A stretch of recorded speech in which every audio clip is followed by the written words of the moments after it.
एक बार मैं सड़क पर चली जा रही थी। तभी मेरी नज़र उस दुकान पर पड़ी जिस दुकान पर लिखा था ईश्वरीय कृपा की दुकान। ऐसा अजीब सा नाम सुनकर मुझे बड़ी उत्सुकता हुई कि ये क्या है, इसके अंदर क्या है। मैं उस दुकान के अंदर जाना चाहती थी।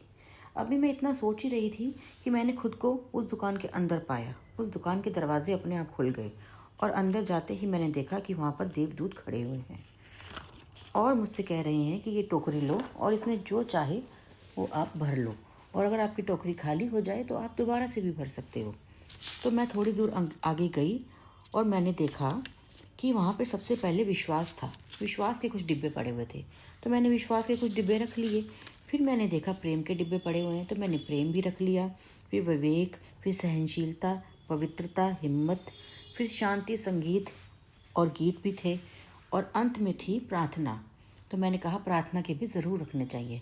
मैंने सबके डिब्बे अपनी टोकरी में रख लिए।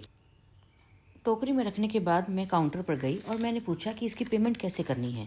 तो वहाँ खड़े देवदूतों ने कहा कि जिस तरह इस दुकान का नाम अजीब है, वैसे इसका पेमेंट करने का तरीका भी अजीब है।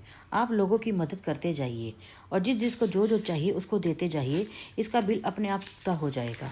जैसे इस दुनिया में बहुत सारे लोग होते हैं जिनके अंदर ये सारे गुण भरे होते हैं, और जैसे जैसे उनकी ये टोकरी हल्की होती जाती है, वे फिर से सत्संग की ओर जाते रहते हैं और अपनी टोकरी भर कर लाते रहते हैं।